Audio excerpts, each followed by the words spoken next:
then just, other teams that are really, really crummy, that are going to result in the Broncos only finishing around 9-7. I have them at 9-7. And they will not make the playoffs. They will be in the wild card picture, but I have them just barely missing out. So that leaves the Kansas City Chiefs as my pick to win the AFC West, finishing approximately 10-6. It will be a close race, I believe, between the Chiefs and the Broncos. However, I do believe that the Chiefs will ultimately win it, and I wouldn't be surprised if the Chiefs won it convincingly. I'd be more surprised if the Broncos won it at all, even if it was in a really close, like last week kind of thing, more so than if the Chiefs won it by, 2, 3, 4 games. But all right, so then we got 2 more divisions yet, and we're almost done with the NFL season preview. All right, so then the AFC South, in my opinion, the worst division in all of football this year.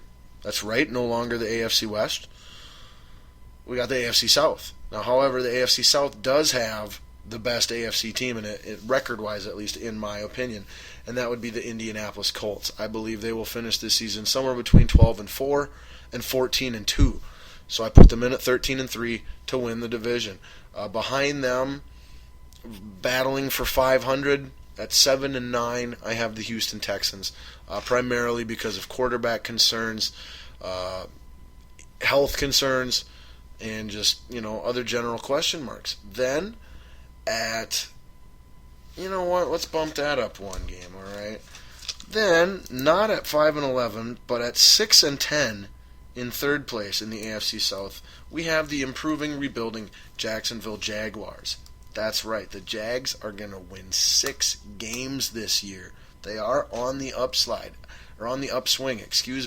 I really like Blake Bortles at quarterback. I think he's going to take another step. I like the rookie TJ Yeldon in the backfield. They've actually got a running back now who can run behind that really underrated, very talented offensive line they've got there.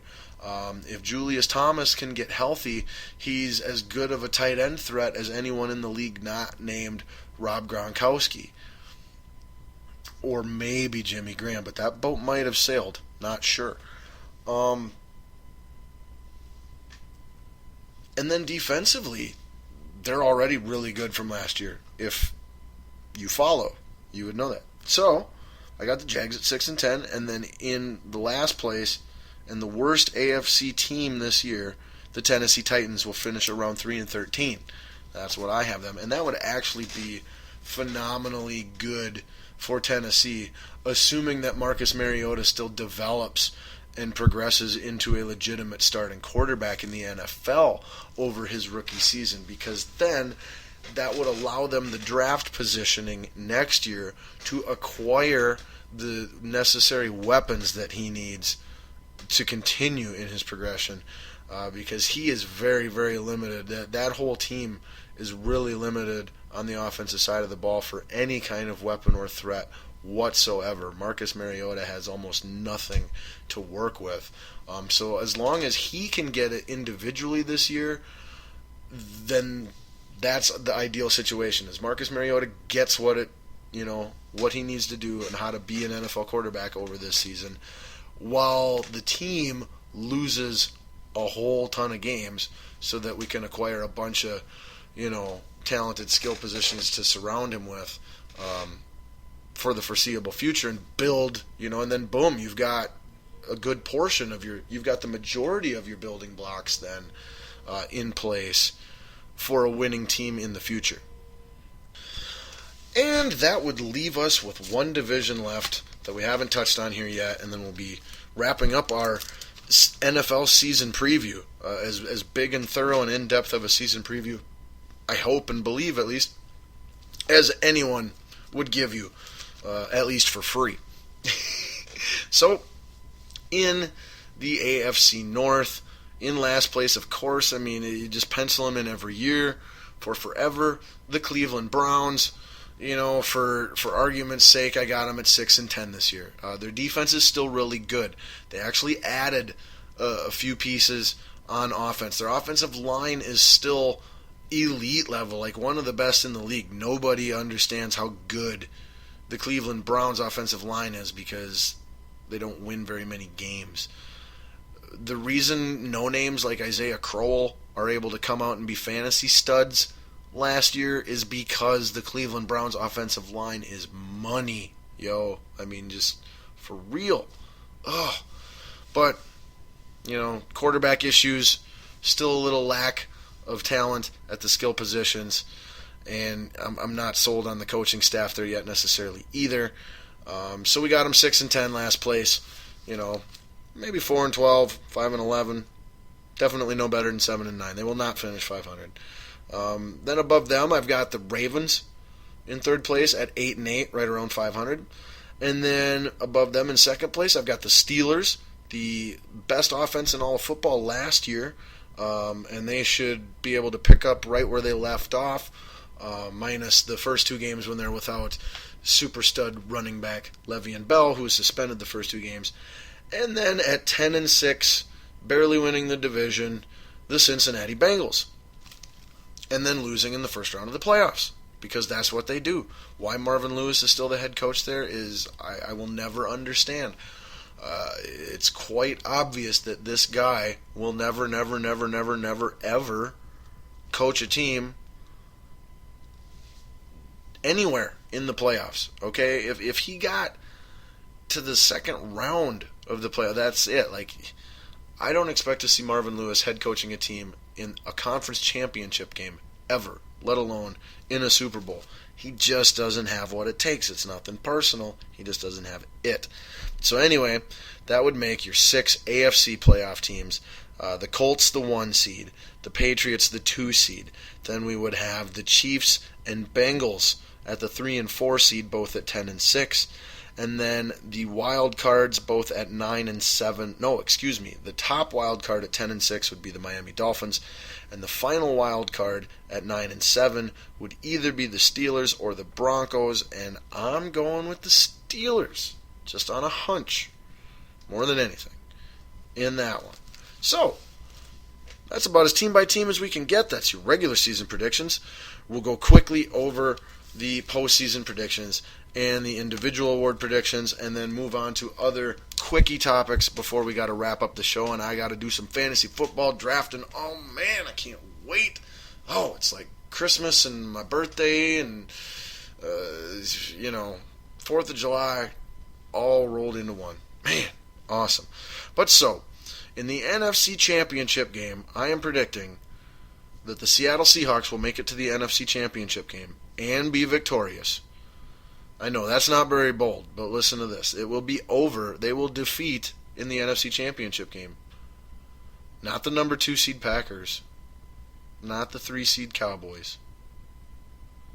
The 5 seed wild card Minnesota Vikings. That's right. The Minnesota Vikings are going to advance to the NFC Championship game this year. They will lose, but it is going to be a huge next step for the franchise and the players on it. And look out next year, not this year, but next year, barring a healthy season, we're going to the Super Bowl. So that's my NFC Conference Championship game, is the Seahawks victorious over the Minnesota Vikings as a wildcard team. And in the AFC, I have the 1 seed Colts over the 2 seed Pats. Boring. Wish I had the Homer Simpson soundbite there that my bro Eric's got. He was playing for me last night. That's what I should have had there. But so then we've got a Super Bowl involving the Colts and the Seahawks. I love the Super Bowl. A lot of people are going to be sick of the Seahawks, but that's okay as well. But I have ultimately the Seahawks defeating the Indianapolis Colts in the Super Bowl. Would have made 3 Super Bowl championships in a row for Seattle. Had it not been for the fluke, crazy, you gotta be kidding me ending to last year's Super Bowl. So there you go. Expect the Seahawks to win the Super Bowl, possibly the Colts, maybe the Pats, and I got the Vikings rounding out your top 4 at the end of the season. All right, so quickly on to who I expect to be the award winners at the end of the season. For the Coach of the Year, this tends to go to not the team necessarily with the best record, but the team that is most overachieving of what their expectations were, or the first-year guy on a team who did the best job. So to me, all signs point to that being the Atlanta Falcons' new head coach, and I don't even know what his freaking name is yet. So I'm going to have to learn that. But it wouldn't surprise me if it was also the Oakland Raiders head coach, Jack Del Rio, as I have them finally getting up to flirting with wild card spots.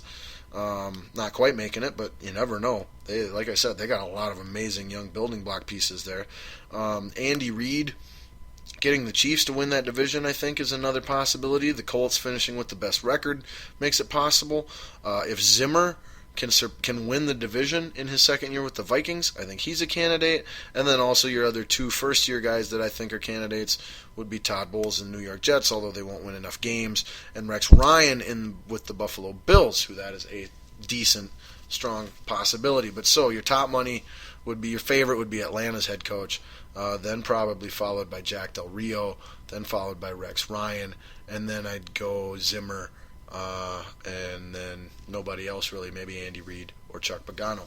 All right, Defensive Rookie of the Year. It will be somebody on the defensive side of the ball that was drafted this April or May, whenever the draft was. No, let's see. It will definitely not be Trey Waynes, because he's not good enough and he's not going to be playing enough. It will definitely not be Dante Fowler Jr., because he tore an ACL in preseason and is out for the year. Look for it to be Leonard Williams would be my obvious number one choice for the New York Jets, defensive-minded coach, all-world, can play all three positions on the 3-4 defensive front. I think he's by far your leading candidate. However, it is possible that a pass-rushing linebacker defensive end such as a Vic Beasley or some of those other guys, Randy Gregory or God, who am I forgetting? You know those guys that went in the first half of the first round of the draft. But we'll go with Leonard Williams is the pick for Defensive Rookie of the Year.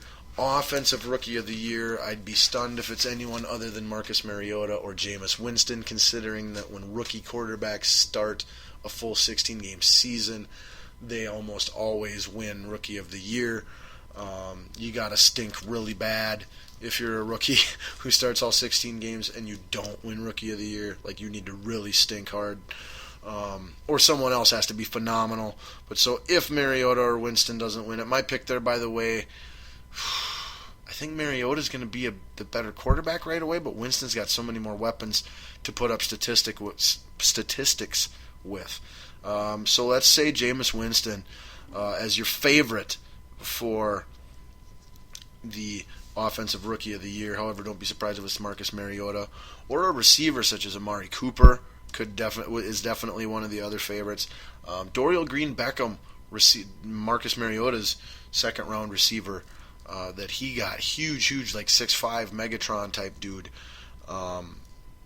Could very easily be a running back like T.J. Yeldon, Tevin Coleman, Duke Johnson, Amir Abdullah, Jay Ajayi. There are a lot of rookie running backs who are going to have a lot of time, as well as other wide receivers yet that I didn't mention as well. But like I said, we got two rookie quarterbacks that are guaranteed to be starting every game that they're healthy for this year. So you got to, put your money on one of those two if you're putting money on it. All right, so that leaves us with the Defensive Player of the Year, which my candidates are anyone on Seattle, J.J. Watt, obviously, best defensive player on the planet, or someone from the new duo in Miami of Cameron Wake and Ndamukong Suh. And that is what I am officially going with. I think the presence of Ndamukong Suh is going to allow Cameron Wake to flirt with breaking the single-season sack record. And so because of that, I'm not saying he's going to, but he's going to be in that ballpark. And so because of that, I actually have Cameron Wake as your Defensive Player of the Year for this upcoming season. Offensive Player of the Year, there's a million candidates. I'm actually going to go a little out on a limb because of that. And I am going to give the Offensive Player of the Year award to a tight end. That is right, the Gronk, Mr. Rob Gronkowski. These nuts! Rob Gronkowski. These nuts! That's for everyone I listen to on KFan via Fox Sports. Late night when I am driving around, coming home from work. But I've got tight end Rob Gronkowski as the offensive player of the year. I think there are going to be quarterbacks